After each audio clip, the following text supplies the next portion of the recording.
Thank you. It's a pleasure to be here, of course. It's nice to see Griff and George and Billy, by the way, was the best pitcher on the Red Sox 75 team. Yeah.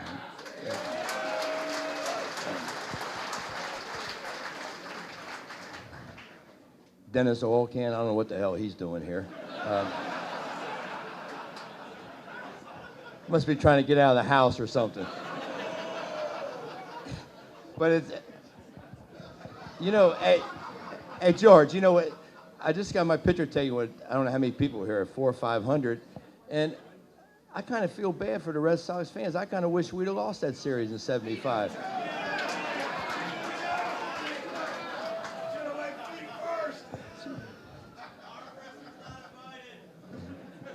Good thing we weren't betting then, George.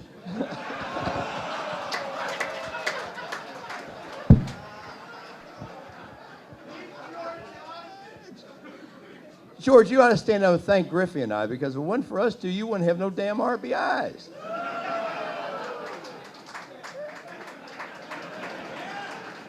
Where's Morgan and Perez and Bench? We put them songbucks in the Hall of Fame too, didn't we, Griff? Huh? You know, a lot of people don't know this, but I grew up in Cincinnati, Ohio. I played in my hometown and went to the same high school with I think a baseball legend, Don Zimmer. He was with the Red Sox. And we go back pretty far. Matter of fact, our dads were Little League teammates. That's how far Zimmer and I go back. We grew up in the same neighborhood, and Don's dad was the nicest guy in the world. He really was. His name was Dud Zimmer. He owned a produce company, and he was a big gambler.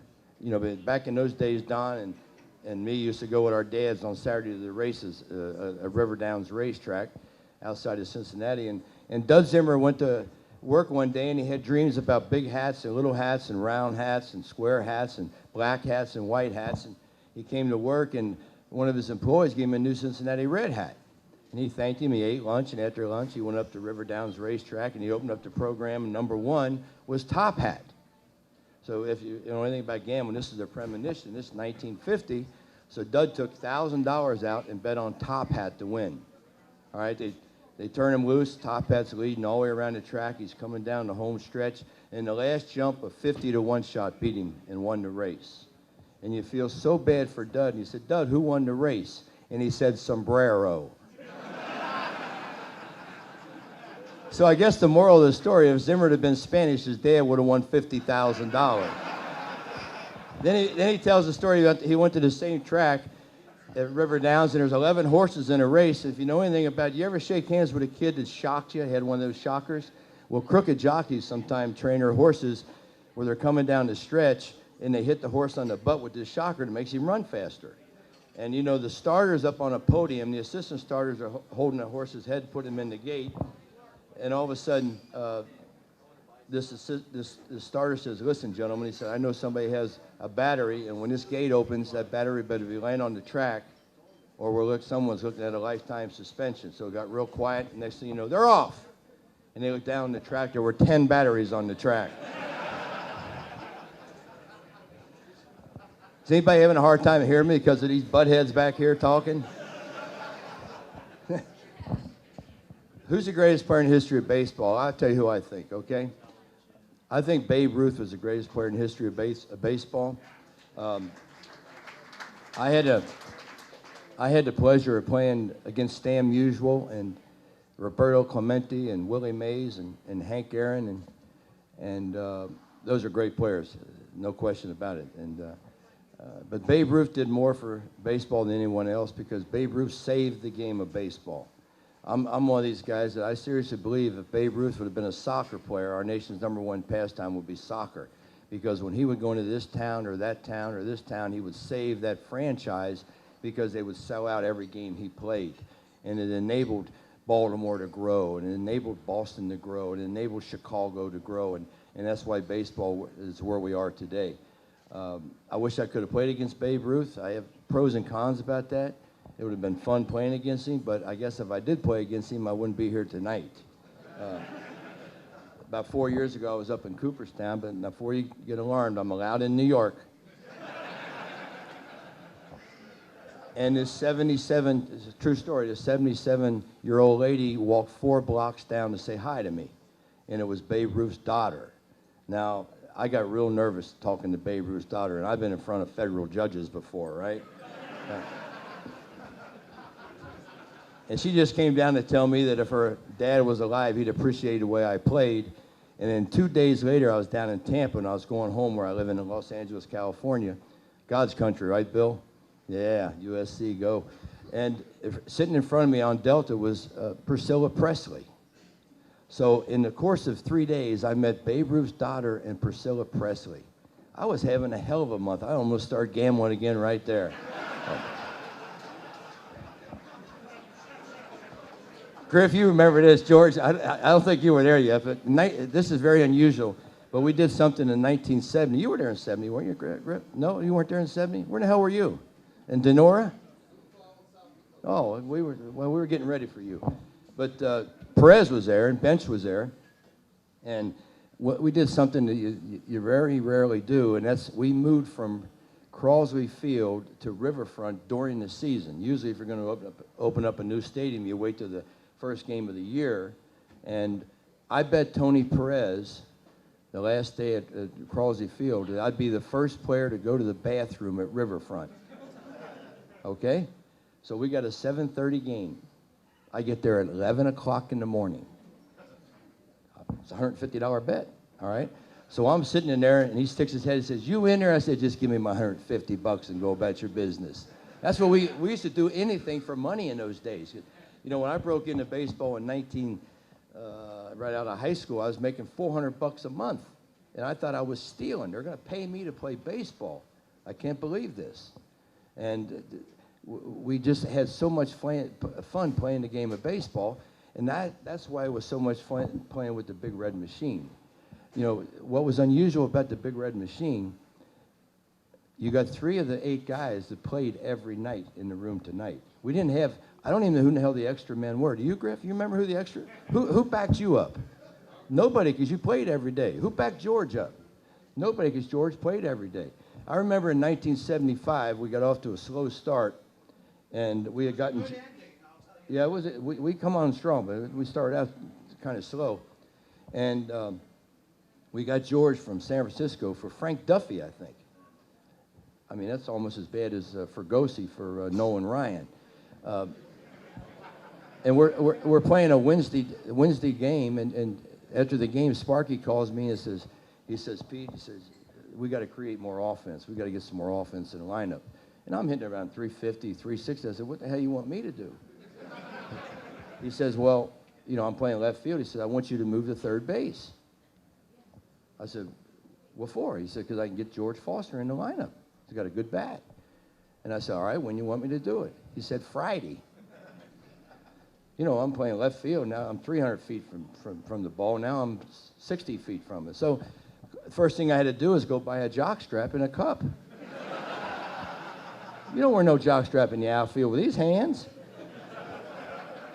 I mean, don't get misled because George wore catcher's equipment when he played left field.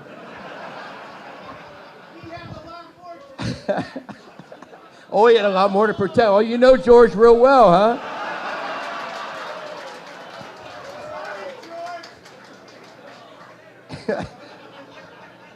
Don't ever screw with a guy that's got the microphone, buddy. I remember one time. This is kind of a funny story. This is kind of a funny story. I was in an all-star game one time, and I was out eating with Willie Mays, and you know, Willie's cool dresser. He had a light sharkskin gray suit on, and he went back and he went to the bathroom, excused himself, and he came back, and he had water all over his pants on both sides, you know, like he wiped his pants off.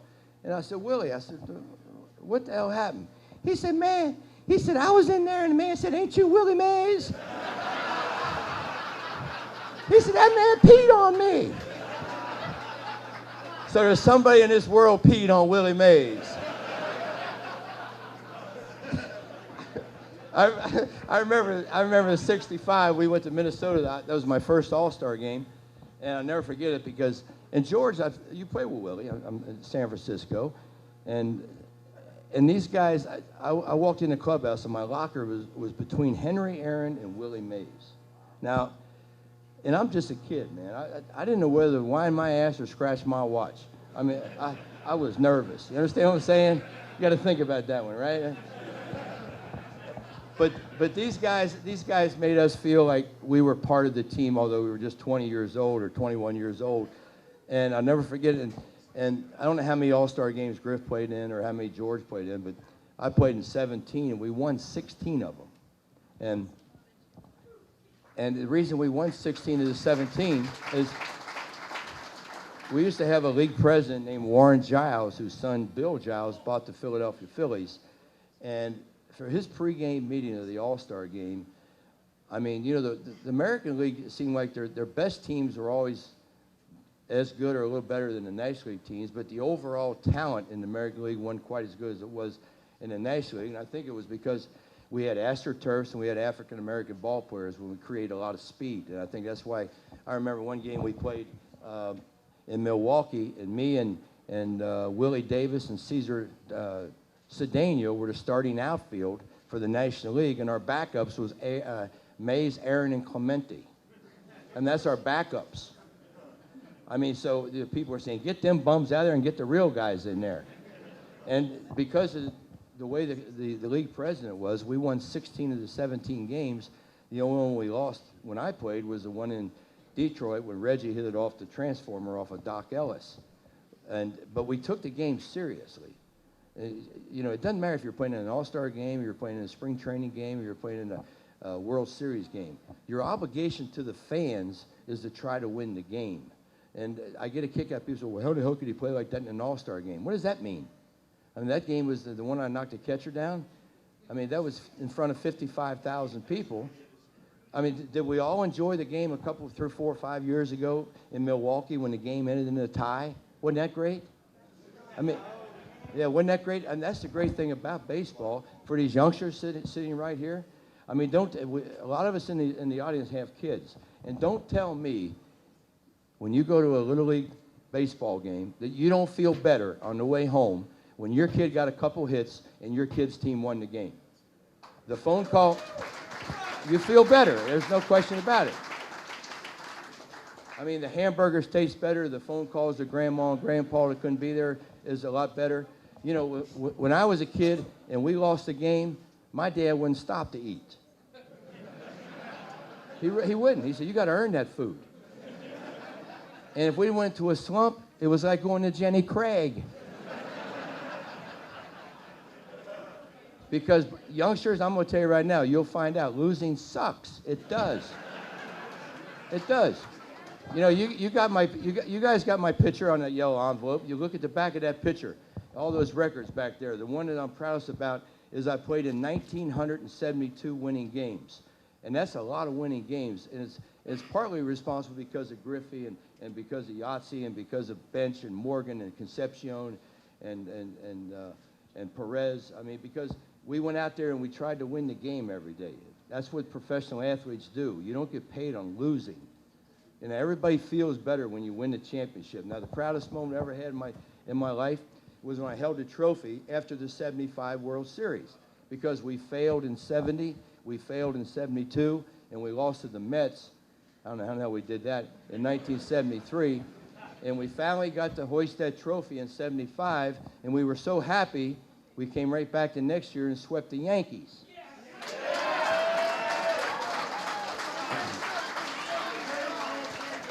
And that's hard to believe because we didn't have Bill Lee on our staff.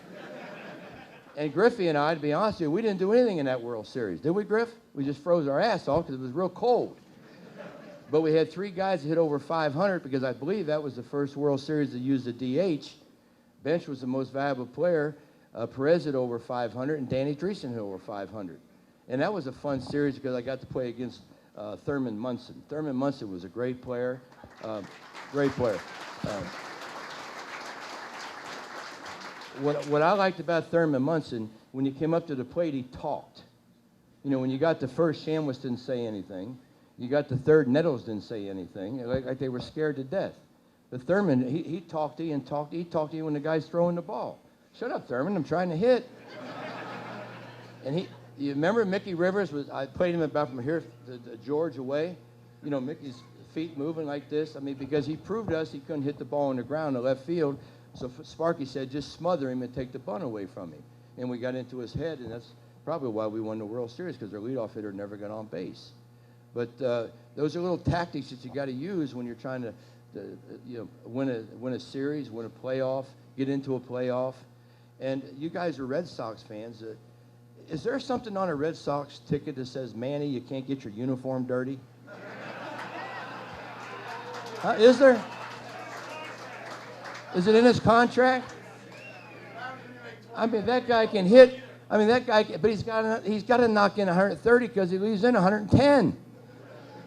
I mean, seriously. I mean, this guy can hit like nobody else. But I'll tell you what, man, you got to get your uniform dirty. I mean, Francona, I played with him in Montreal, and if you'd have took a survey of the 25 players in that team, least likely to be a manager in baseball, he'd have got the most votes. He would have. He would have. But you guys got the marbles several years ago. I mean, you know, you're down 3-0 to the Yankees. That's a tough chore, man, being down 3-0 to the Yankees. But that proved to me right there what we all should know, okay? And it's this. Answer that. It might be Bud Selig.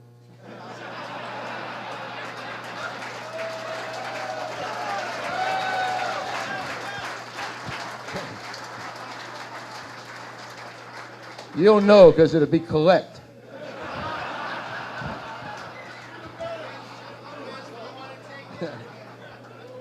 What was I talking about? I lost my conscience. It's just, what's that? I didn't hear you. I was talking. No, we're going to take some questions. Is that what we're going to do? And yeah, hell yeah. These guys are, yeah, bring all the other guys up.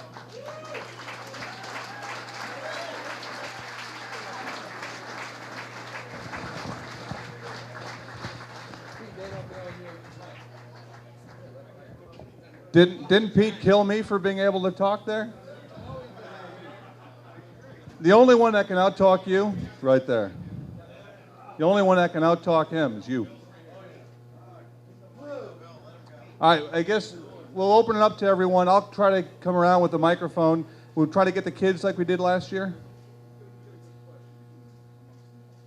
Okay.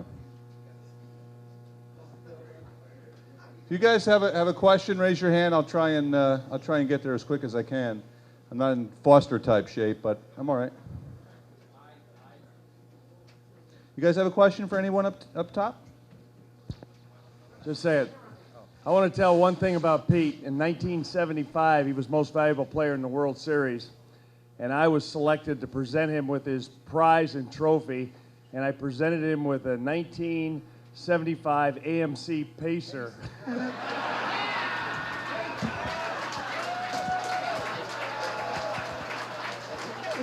I said, take this and shove it up your... And it was small enough he could. No, he... You know what he did? He drove it around the corner, down the block, and traded it in on a Rolls Royce. I remember it was worth one tire.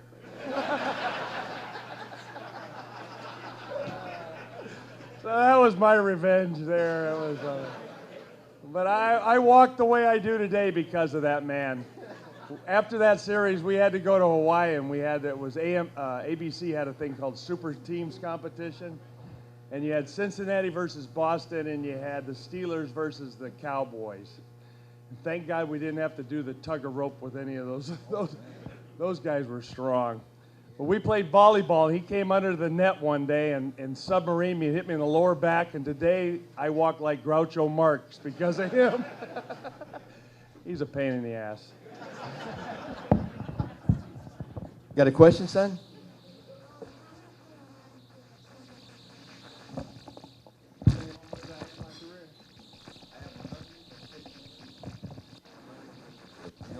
I got like 800.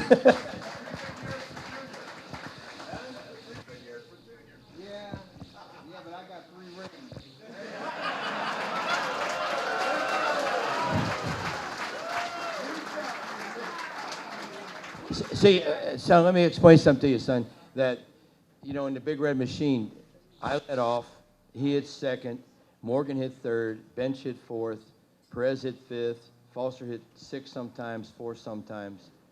And your job as a leadoff hitter, a guy hits second, is to get on base. Okay? And Griffey's the reason that I scored 2,200 runs, because I got on first a lot, and he hit the ball to right, and I went to third, and then Bench or Morgan or Perez would knock us in.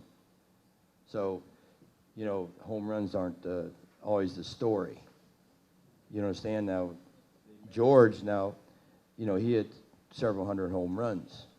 I remember what was that year you hit 52, George? 77? You know, in 1977, George hit 52 home runs, and when Sammy Sosa and Mark McGuire had that battle in 97, all right, they were the first players since George to hit over 50 home runs in the National League. That was 20 years. And they both hit over 60. They both hit over 60 that year.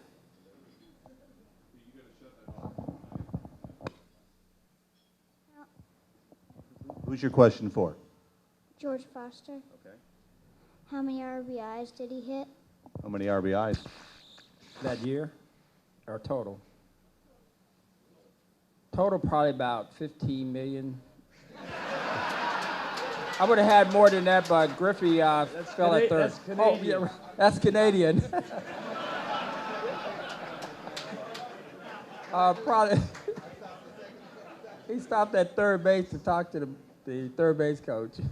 I had probably over 1,200. I didn't face oil can that much. The way it was is when I was on base, if there was a black guy up there, I wouldn't score. Or if there was a white guy up there, he wouldn't score. So we just took our turn. Whoever was batting, you know.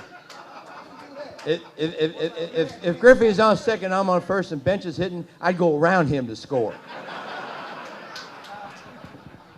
See, the Big Red Machine was a very unique team in this respect, too. It's probably the only team back in the 60s, 70s, or 80s that we had white stars, we had black stars, and we had Spanish stars. And we had 8 players.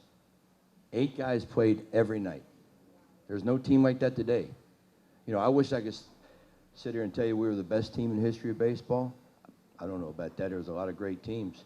But I guarantee you we were the most entertaining team in the history of baseball, because we had everything that the fan wanted. Am I right about that? Next one. Mr. Rose, did you always want to be a baseball player? Football player. I didn't like school, and that was my mistake. I almost went to Tennessee to play football. But I had an uncle who was a scout for the Reds, and I got a contract. Because honestly, if I was trying out for a big league baseball team today, I wouldn't even got a contract.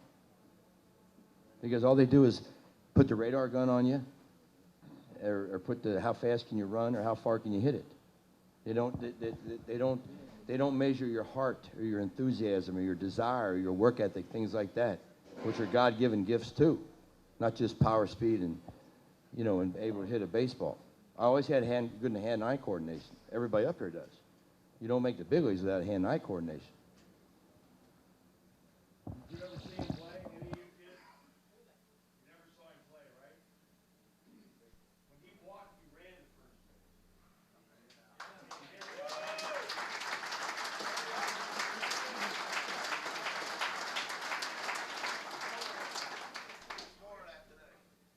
base. George Foster, what was your favorite home run? Favorite home run? That's hitting grand slams were my favorite, but there's not one that probably my first home run in my career probably stood out. Well, probably the grand slam I hit against the Giants because I had been traded to the Reds at the time and had gone back to San Francisco to hit a grand slam to help the Reds win. So that one really stuck out. I had to get out of town very quickly. I want to ask you guys, because the 75 World Series was such a classic, when you're in the middle of it, especially as it got to games 5 and 6 and 7, do you have any sense, and you had the 3 rainouts, so you had even more time to think, get a real sense?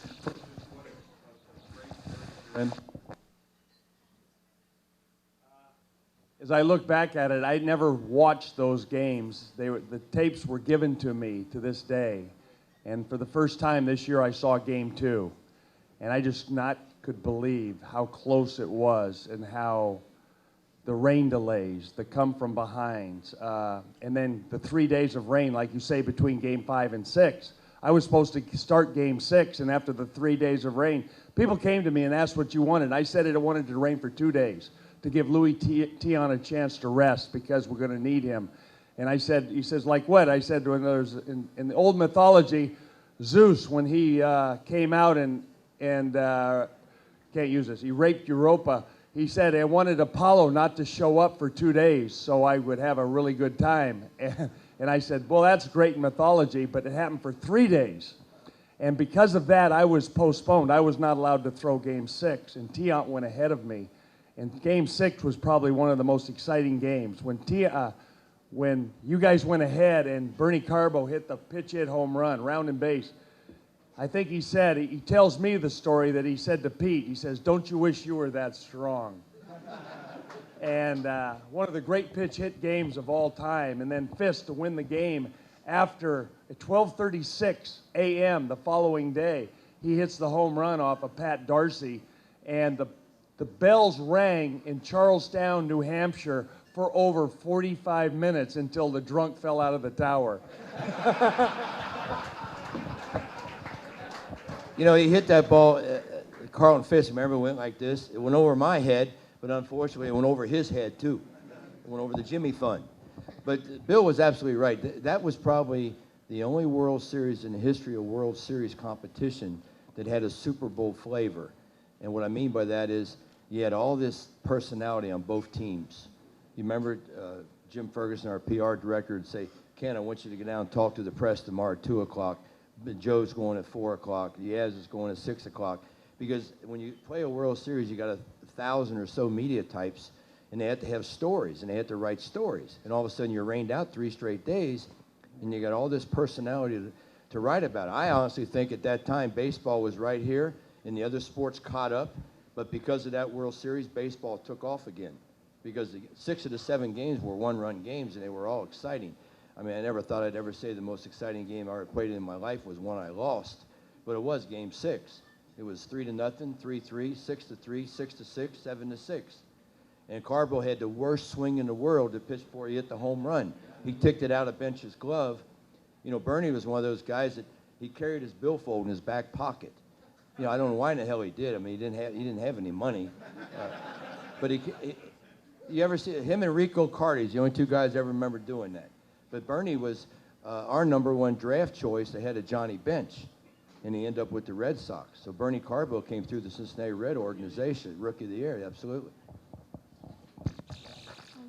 One other thing about that game, I mean, it was amazing that, like Pete said, 73 million Americans watched Game 7. You know, it was the largest at that time ever watched on TV. In Game 2, there were 43 million Americans watched it.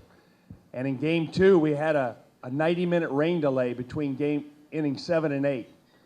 I got them out 3 innings. I pitched inning 7. I went out in the 8th. I threw 4 pitches in the 8th inning and got 3 outs. All 3 outs were rockets. I was done for. And then in the inning 9, during the rain delay, Johnny Bench, 43 million Americans, he was interviewed, and in that interview he said, I'm going to hit Bill Lee to right field because he's pitching me away. Do you think one of those 43 million Americans would have let me know?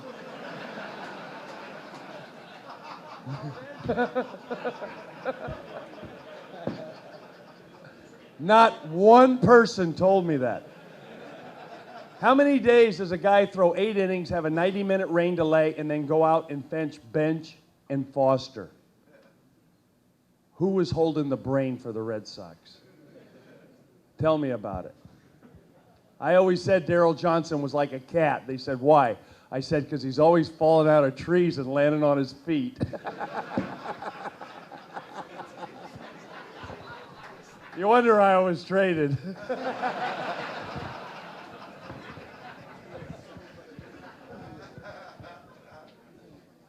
Pete,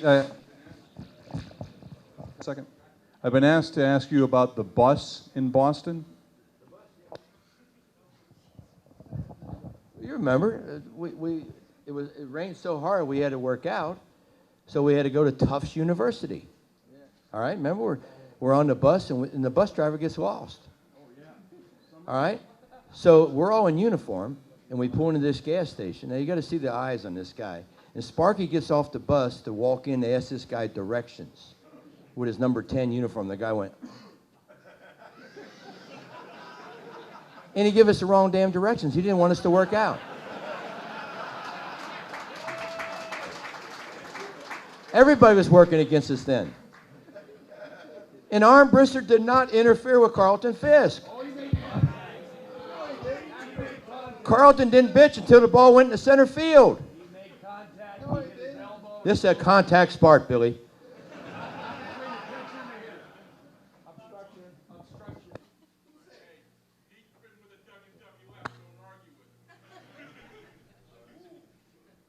Pete, I'd just like to ask you a question about your time in Philadelphia, the three years that you spent there.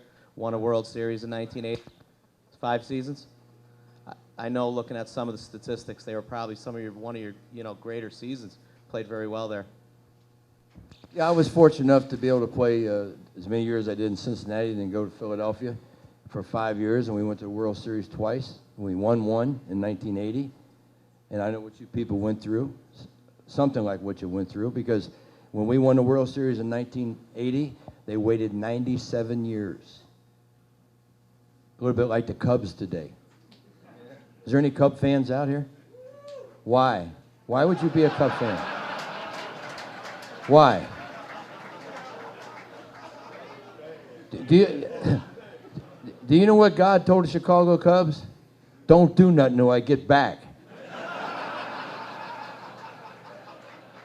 You ever been on the Cubs website?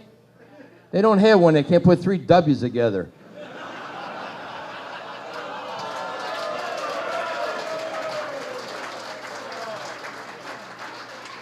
I get a kick. That's how some people are so stupid in this world. I work 15 days a month in Vegas, and the Cubs are 5-1 to win the World Series. 5-1? They haven't won in 98 years. How can it be? They ought to be 500-1.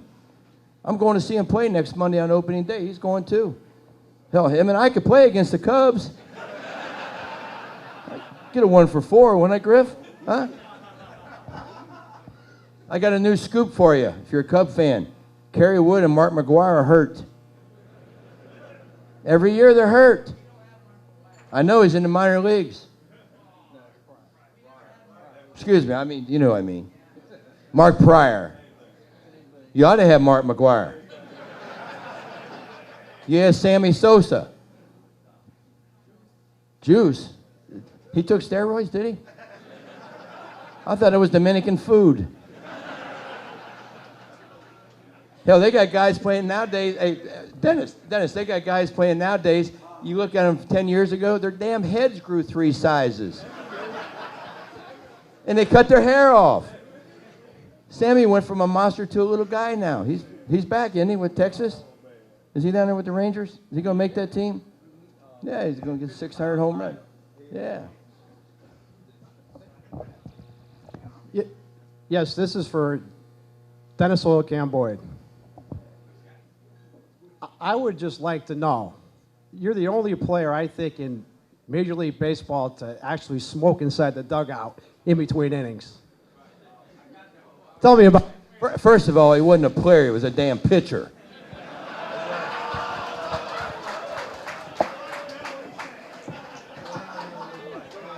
Is it on? Yeah, it's got it. You got it. I learned that from Kyle Yastrzemski. He used to pass them down to me when I was on deck. He had one burning in the shower, he had one in his locker, and he had one in the dugout. And I would go through puffing on each one of them all the way through. Let me tell you, but I remember when I first met Mr. Rose in 1983, Jim Rice and Pete was talking in the battle box in the cage when he was with the Phillies. And I was my rookie season, first year in big league camp. Pete said to Jimmy, "Who's the bat boy over there?" with number 23 on because bat boys, you know, they got 00 on the back. Jimmy said to Pete, that's a picture. Pete said, come here, boy. Called me over at the time. I'm 22 years old. I come over and I said, how you doing, Mr. Rose? I mean, I was like, this is Pete Rose, you know.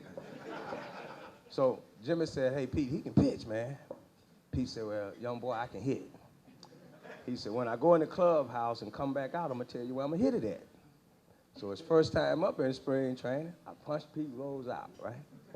Next time he came up the bat, line drive right by my ear in center field. He jogged down first and told you, young boy, I told you where I was going to hit it at, because he pointed when he got up to the plate. I threw a fastball out over the plate, hit it back up the middle. And I got a chance to play with his son. So I played with both generations. I got a chance to play with Pete Rose Jr. I got a chance to play with Ken Griffey Jr. I played with Bill Lee during the summer now. So my favorite ball team, when we play in the summer, Bill and I play in like 35 and over leagues, and we travel together. We play in charity softball games and baseball games, and we raise money for various foundations and all through New England. And I still enjoy the game. I still love the game. But my favorite team growing up was the Big Red Machine. When I was a kid, these three guys were my favorite ball players, along with Johnny Bench and Joe Morgan. I thought it was the best baseball team that was ever put together when I saw these guys play baseball. I remember quite well. I was 15 years old, sophomore in high school, and I remember the summer of '75 real well. And that's when I really got introduced to the Boston Red Sox because I became a favorite of Carl Yastrzemski when I was a kid. And I remember playing Little League Baseball and going up to the bat with a Pete Rose model bat, 30, when I was a kid. And I wore your number when I was a kid. I remember it quite well because, you know, when we were in Little League Baseball, there was no such thing as an aluminum bat. So we had wooden bats. And the bats had the signatures of the major league players on it. So you had a Jackie Robinson, he had a fatter handle bat, he had Pete's bat, he had Carl Yastrzemski's bat. And those were the bats that we saw when we were little. And fell in love with Pete Rose when I was a kid. And I got a chance to watch him play baseball. And I was inspired by all of these guys up here.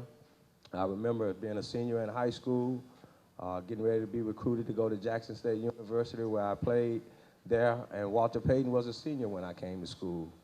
And I got a chance to see George hit those 52 home runs. And the best catch I ever seen was in Yankee Stadium in 1986 by this man right here in left field. He robbed a home run, and he leaped up over the fence, and he sit his behind up on the wall. When he caught this ball, he was sitting on the left field wall. And he actually ran up the wall like a cat. Marty Barrett, you robbed a home run for Marty Barrett. And I remember that so well. So I have history in some way with all of these guys up here. First time I met George Foss, he wasn't in a Red Sox uniform. We were in Tidewater Ties in the clubhouse. And I was sitting there talking to Hubie Brooks. George walked through the door, and he was a Met at the time. So my career began, and like it's ending with these guys up here, and it's a very, very special moment. Very, very special moment.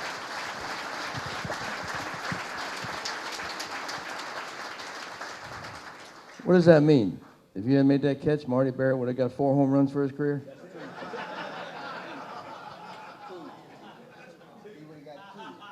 You guys smoked in the dugout? Well, I remember a couple, 3 years ago, about 2 weeks before Marge, you know, I played for Marge. We all played for Marge. I caught her smoking 3 cigarettes at one time. She told me, she said, Petey, she said, I love to smoke. She said, I'd smoke while I'm sleeping, someone to hold it for me.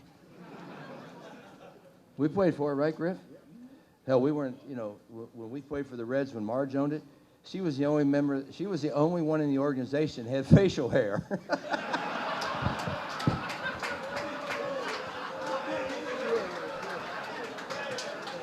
God rest Marge, man. I'm pissed at Marge. She didn't put me in her will. She left $75 million to the zoo. We made her all the money. She didn't put us in. She's watching right now, Dennis. Pete told you he's working in Las Vegas. He didn't tell you about the stand-up act that he has going on as well. I think this is really for the two pitchers. Oftentimes you talk about adjustments that pitchers make and batters make and back and forth. When you're facing this lineup in the World Series, you can't give in to them, even though you have great respect for them. You've got to pitch, the way that you think is that you have to pitch them. But what is it like going against these guys in 75, and how many adjustments? How often does it go back and forth during the course of a game, pitch patterns and that type of thing? Because I don't think the kids understand too much about how you have to change your pitch pattern and how guys make adjustments. Well, they had never faced me before, so I thought I had the advantage, and I turned the ball over and I could change speeds, and I just worked fast, kept them from thinking. Of course, a hitter, when he thinks, is in trouble. So I worked fast. I threw well against them, until the rain delay. I came back and I didn't have good stuff. And then in the seventh game, we didn't turn the double play. Bench hit a two-hopper to short. Doyle threw the ball over first baseman's head. Bench goes into second. I'm madder than hell. I hang a curveball to Perez. Now all of a sudden I got a one-run lead. Then I started bleeding all over the ball, and I worked Armbruster, and I had to come out of the game because I had a blister. And but you are never intimidated by anybody in this game. You go out and you think you're as good as anybody else. And if you don't think that way, you can't play on the field with them. And that's the way we were raised, and that's why it was a great series. I mean, like you said, they had 8 guys. I remember the one guy I got out was a pitch hitter named Redmond. Merv. He came out there. I hung a changeup to him. He hit a pop fly right up in the air about 5 feet. I'm going, I could see why these guys didn't start. They had no bench, And we lost that series because of a guy named Vern Rule. Vern Rule played for Detroit. What did Vern Rule do?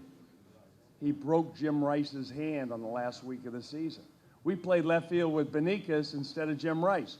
Jim Rice was second in most valuable player voting. He was second rookie of the year to Freddie Lynn.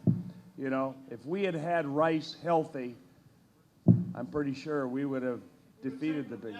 Huh? But I mean, they were a great ball club, but you're never, as a pitcher, you're never intimidated by another guy. You can't go out there and do that, If you're having trouble with them, knock them down, or walk them and pitch to the next guy. Yeah, he's absolutely right, because I don't think Bill Lee is going to change his pattern of pitching because Ken Griffey Jr. or George Foster is up there, because you pitch to your strengths, you hit to your strengths. That's why I often said, and I really believe this, that the easiest place to hit in the world is the big leagues, because you face the same pitchers over and over and over again. They don't come up with new pitches. So it's just a matter of, is Bill Lee going to win the war this at bat, or are you going to win it? And it's 4 or 5 at bats every night, and it's a war. And who's going to win the war? Bill Lee's not going to change from 72 compared to 75. He's going to throw the same, because you only throw one way you know how to throw, and that's the way you can win. Just like you make adjustments as a hitter, you make adjustments as a pitcher. But the key to pitching, I think, not being a pitcher, is always stay with your best pitch in certain situations. How many times you see young pitchers or big league pitchers get a guy 0-2 and they got a great fastball and a great slider, and it's 0-2 and they hang a curveball? Because pitchers are kind of stupid nowadays. Let me tell you why. Yes, because they don't want to get you out. They want to make you look bad. It's enough to get you out. Don't worry about making a guy look bad. That's ego, and that's the way pitchers are today. Just get the guy, get the out, double play. Hey, with 2 strikes on him, I could not get him out. 3-1, he was an easy out, because he'd try and go yard, and that's it. That's ego. He'd try and do something he couldn't do. With 2 strikes, he was impossible to get out. You know why? Hit the ball right back at your face all day long. He can inside out anything, and the ball away would hit the other way. So he was impossible like that. So just don't get 2 strikes. Go 3-1, 3-0, and then get him out. See, for you young kids there, you have to understand one thing, and everyone that just table will agree with me. Baseball is the hardest game in the world. Why? Because it's the only game in the world where you're going to fail 7 out of 10 times to go to the Hall of Fame. If you're a doctor and you operate on 10 people and only 3 of them make it, you're not going to go there. 3 out of 10. Well, some people can go to the Hall of Fame 3 out of 10. Some people don't too. Yeah, some people don't. But so if you bat 600 times, you get 200 hits, you're going to make 400 outs. 400 outs. I made more outs than anybody too. But there's a pretty good player second on that list. His name's Skrimsky. But it was fun to try to make the outs. You know, I batted 780 times one year. One season, 780 times. I got tired. I mean, I got a record to never be duplicated. I heard more national anthems than anybody in the history of sports. And one year I had to hear that, "Oh, Canada, glorious and free." Bill heard it all year, didn't you, one time? Yeah. That's it. You played in... They don't have you brothers in Canada. Did Jackie Robinson play up there? Did you play with Jackie Robinson? Damn, you look good, Dennis. Oh, man. They had a thing, it's called the Underground Railroad. One for that, Ferguson Jenkins would have never made it that far north.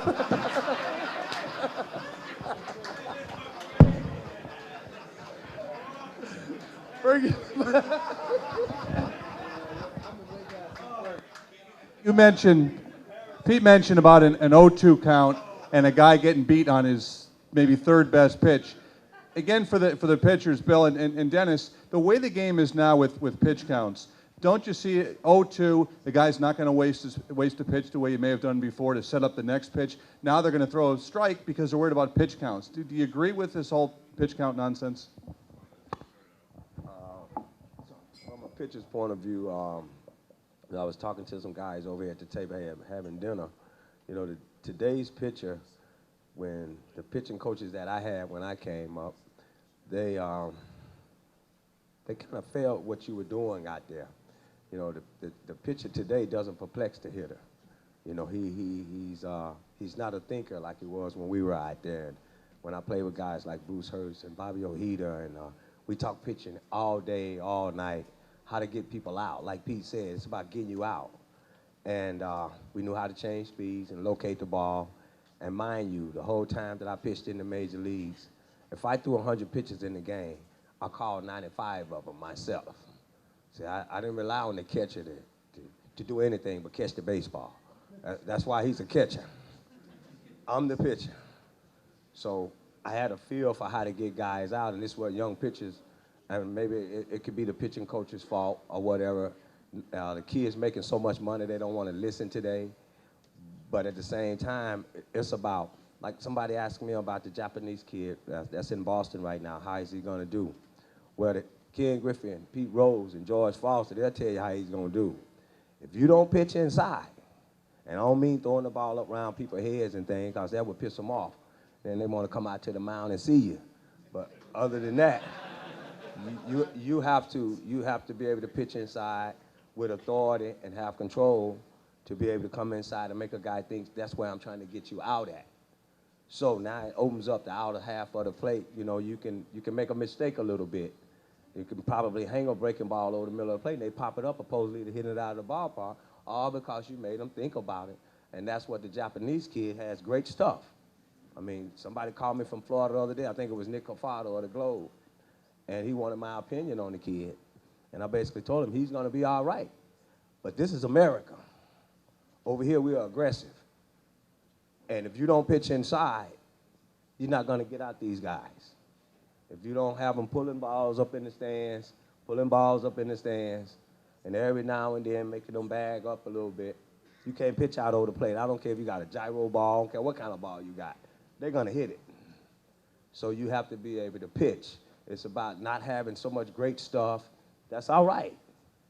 But at the same time, you have to protect that great stuff. And the way you protect that great stuff is that you have to come inside on these guys and make them change their swing every now and then. But if you think you're just going to throw the ball out over the plate with good stuff on it, you're going to be a 500 pitcher. That's basically how the game goes. The pitcher controls the game. And if I didn't have those 7 guys behind me, and I didn't use my shortstop and my second baseman and my double play, you know, I needed my double play. You know, I got punch outs. But it was about outs with me. I don't think in my whole career I threw over 100 pitches in a ball game, maybe 5 times, and a third of the ball games that I played in the Major League, I completed. The guy don't complete games today. And that's to the mentality of the ball player. It's a lot of things that has changed where in the American League, I still feel like every pitcher should be out there 7 innings no matter what. You don't have to hit. In the American League, you don't have to hit. So, you know, I see guys go out there and throw 112 pitches and go 6 innings, and they say that's a quality start. Not when I was playing. That's not a quality start. I had to be out there at 9 every night, and my manager was fighting with me when he came out to the mound. I was not giving you the ball. This is my game. This is my night. I waited 5 days for this. I want the whole game, and I want to face Pete Rose or I want to face Ken Griffey 4 times tonight. You know, so it's a whole different makeup today. The game has changed quite a bit, and I don't think so much for the better. Because when I played baseball and you played against guys like these guys right here, you had to go out there and you had to get it. And it was about business. And the kids today, I wouldn't call them prima donnas, but they're not as tough as these guys were and I was when we were coming up playing baseball in the major leagues. And it was easier to get there than it was for us to get there. So, you know, that's I think another thing, I can give you a little perspective from a manager because I managed in the big leagues. Pitch counts were important to me only if a guy was coming back from injury. You know, if a guy's got a sore arm or something, and it's his first start, or he's coming in to relieve, then you have to kind of watch him. But can you imagine telling Steve Carlton you're only going to throw 110 pitches, or Tom Seaver, or Don Drysdale, or Bob Gibson, or Sandy Koufax? You know, I mean, I got a thing the other day. In my career, I hit off of 19 Hall of Famers. 19 Hall of Fame pitchers I faced in my career. And there's a reason why the Hall of Famers are the special ones, because give me the ball, I'm not going to rely on some guy to save the game. You know, Bob Gibson didn't want nobody to save the game. Koufax, I mean, he had bad elbow, but still, he had back-to-back years where he struck out 377 guys each year. That's a lot of punch-outs. 2 years in a row, 63 and 64, 377 strikeouts. Man, that's a lot of strikeouts. Where's my man at? Where's Rich? Oh. Okay, I have a question for everybody. For the pitchers, was there one guy that you just loved to face because you knew you could get him out every time? And for the batters, was there one pitcher where when you went up there you were pretty confident you were going to get a hit? First on that, I don't know about. I don't think you really. Certain pitchers you see better, and certain pitchers you don't. See, now, personally, I think the toughest pitcher I ever faced was Juan Marichal, but I got a lot of hits off of him. And the hardest thrower was Sandy Koufax. And the best competitor was Bob Gibson. Because those 3 gentlemen made an impression on me before I learned how to hit. Now, personally, I got 70-some hits off of Phil Niekro. And I got 30-some hits off his brother Joe. So figure that out. I got a 40th of all my hits off the Niekro family. If she'd have had 5 boys, I'd have got 5,000 hits. But I guess they can all answer their own way, but I just, there are certain guys you see better than other guys, and those are the guys you like to face. And from the hitter standpoint, it's just like when Bill and Dennis pitched, if they're on their game, they look like they're throwing aspirin tablets. You know, I've been in things before when I was hitting where it looked like a beach ball coming up there. You know, you actually want to go up to the plate and turn around and say, just make it 0-2, and let's go from there. And other times, you go up there and say, can we make it 3-0, please? Because the ball looks like a buffering.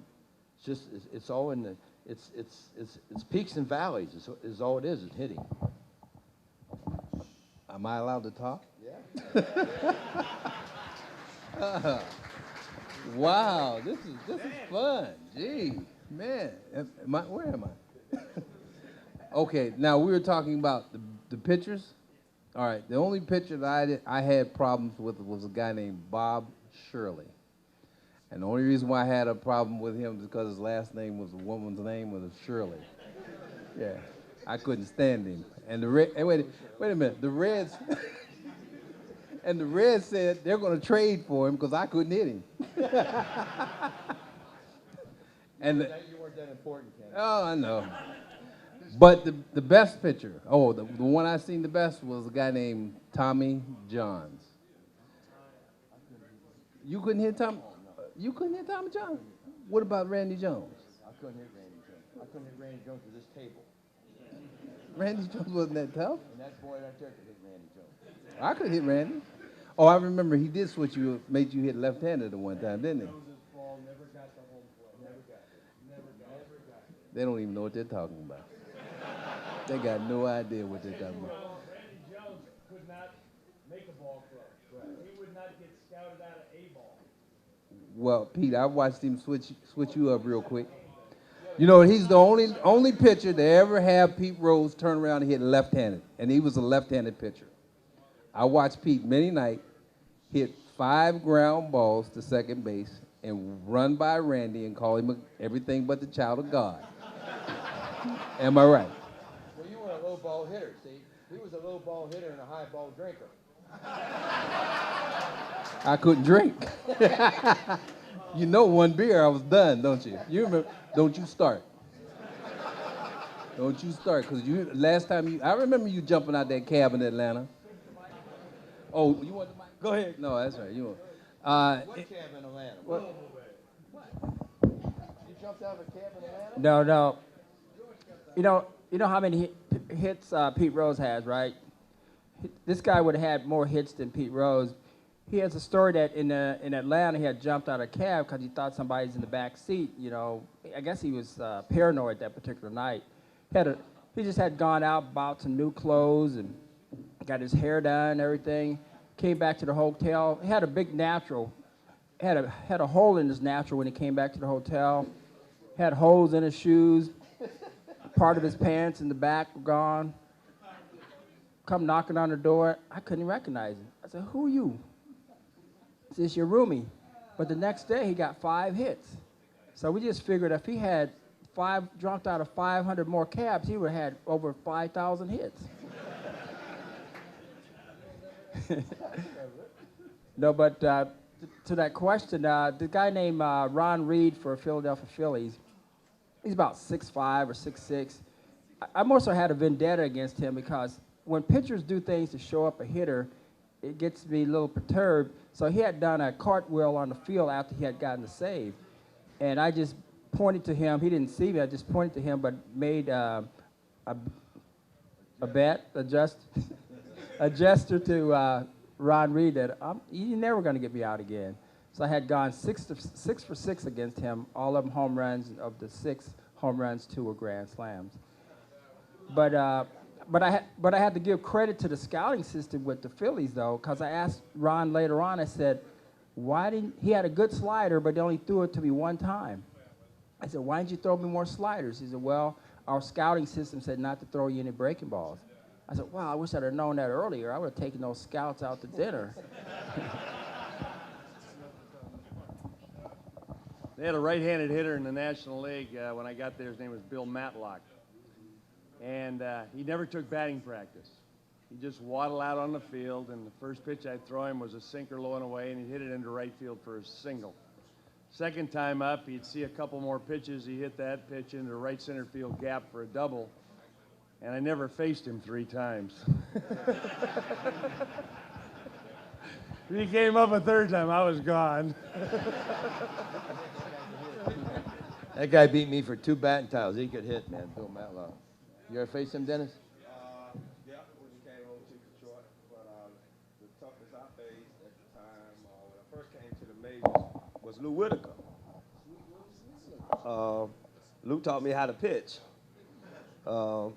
I couldn't get him out if I had to. I think his first 9 at bats, he was 9 for 9. And he came to me, and I was my rookie season, and he came to me to batting practice the next day, and he said, "You throw too many strikes." He said, "This is the major leagues, and we don't care how good your stuff is. You throw the ball over the plate too much. This is not Double-A," and I just got called up from Double-A in Bristol, Connecticut. And Lou taught me a lesson. And after that, once I got him out one time, I was on my way to being a pretty good pitcher in the major leagues. And the toughest right-hand hitter I ever faced was Paul Molitor. I was a thinker on the mound. I was a serious thinker on the mound.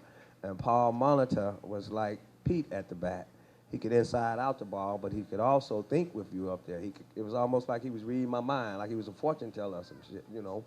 And I couldn't figure it out, man. You know, he's so bad. That's right. Yeah, man. He like he do some hoodoo or something. I don't know what it was, but anyway, you know, it was amazing. I would get him out 4 times in a row. He'd come back and go 4 for 4 the next time I faced him. You know, it was amazing. He would be looking for a fastball in. I throw him a change up. He'd pop it up. Next time he's looking for a change up, throw him a fastball in. I jam him, ground ball to short. The next time he could just figure it out. It's like he knew what I was going to do. I guess that's why he's another guy like Pete.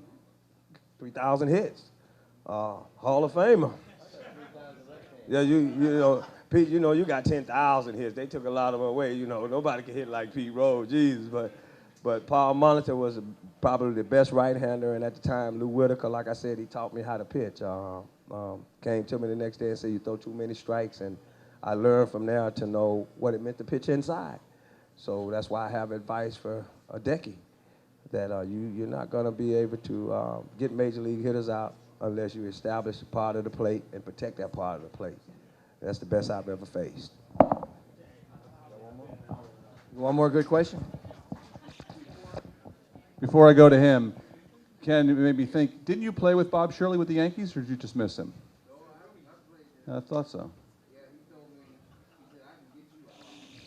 I said, but I'm on your side now. He couldn't get anybody else out. I think he lasted about 15, 20 minutes in the Yankee uniform.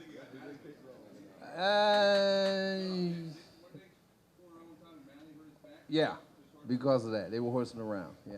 But no, he couldn't get anybody else out. George, what was funny is that the time that the Reds asked me about Bob Shirley, and they said they were planning on trading for Shirley. And George was up there, and George said, "Well, why are you asking him? Because the only guy he could get out was me. Everyone else had, I think they were 3 for 4, 4 for 4. So they found out when the Reds traded for him that he didn't get anybody out in the Reds lineup or anybody in the whole National League at the time. So they sent him to the American League with the Yankees, and I said to him, "What are you doing here?" He said, "Well, I can get you out." I said, "Yeah, but I'm on your side now." I said, "It'd be kind of ironic. You think you can get me out over here. I'm not going to face you." I said, "Well, you're not going to get anybody else out in the league. I already know that." He didn't last long. Or, first of all, I'd like to say thank you for coming to Stafford, all of you guys. I mean, as a true Staffordite, I can't believe I'm sitting here looking at all you guys here in Stafford. But as I look around the room, we've got a lot of fathers with kids here that are so proud to have their sons here at this night. And I don't know how many people know that Ken Griffey played on the same team with his own son. So my question is, what was that like to go out that first time when you were out there with your son in the major leagues? What it was like? Well, the first day when I'm throwing, we're out there warming up. I actually had to sit there and think of him being 12 years old because my concentration was, you know, I didn't believe that he was going to get to the big leagues that quick at 19 years old. And the other thing is I didn't think I was going to stay in the big leagues for 17, 18 years, to be honest with you. But to play with him was an amazing situation. The only thing I didn't like was the fact that he was, as we call it, the boss. He's center fielder, I'm left field, and anything goes in the air, he can call me off, okay? So I'm camped under a fly ball, routine fly ball left center field, and I'm camped under it, I'm getting ready to catch it, raise my glove. He's a little taller than I am, I think about 4 inches.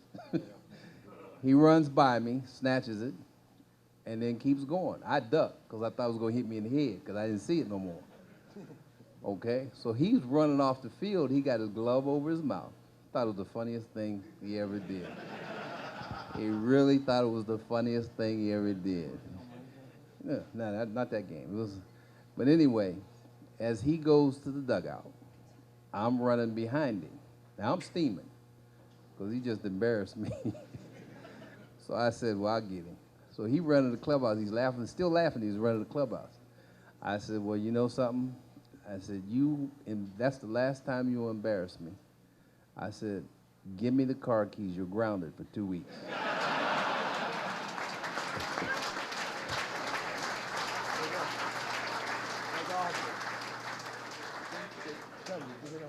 Yeah, we hit back-to-back. We hit back-to-back home runs in the game. That will never happen. You did it with your son? In the major leagues?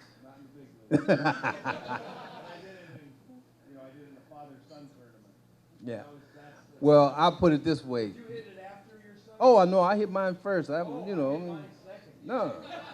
I wasn't going to put that much pressure on myself. Mine went further, I can tell you that. Now, I'll give you this. We're playing, 75, 76, 77, and we had all our kids playing. And we had the father and son game. Do you know we didn't want to play them? We had Eduardo Perez, we had Junior, we had my son Craig, little Petey. We did not want to play. They're 12 years old, and they wanted to play the father and son game. And they wanted us to wear, boxing gloves. There was no way I was going to have juniors hit. Yeah, we never beat them. That's the only team we have never beat. In 75 and 76 was the kids. I'll tell you something else good about that, too, was Sparky, who is the best manager I ever played for. I don't know about these guys, but Sparky had a rule where the kids couldn't come in the clubhouse unless we won. So consequently, the kids would sit up there during the game and root for the Reds to win so they could come in the clubhouse and be with their dads.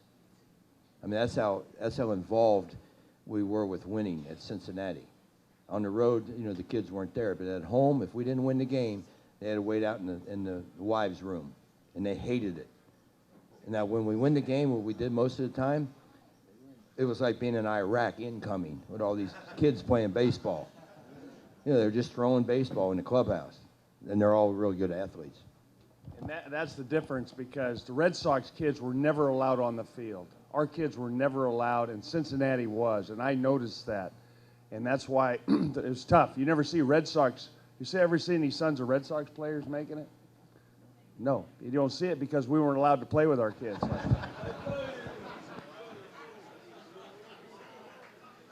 Bosco's the boss. He told me there's one more question. Before the last question, I have a request for Pete to tell his Wrigley Field story. Which one?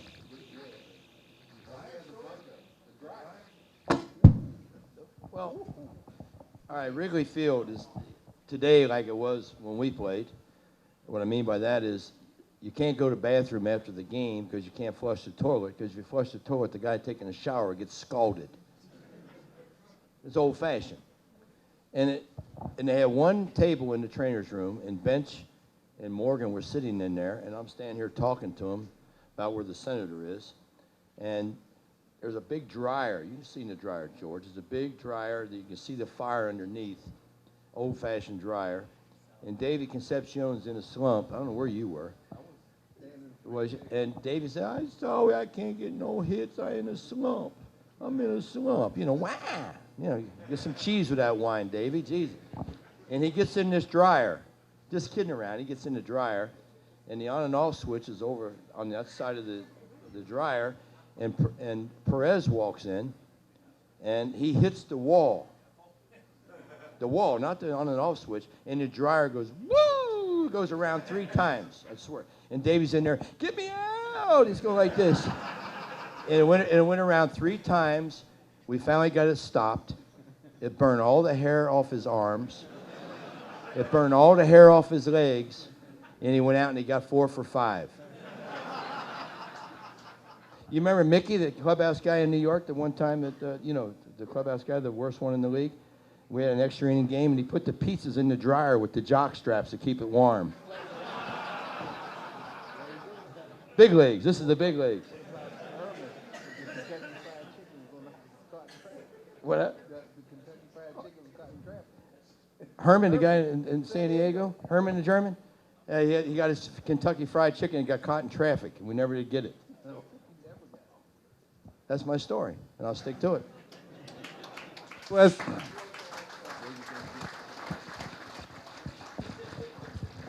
Billy, do you have any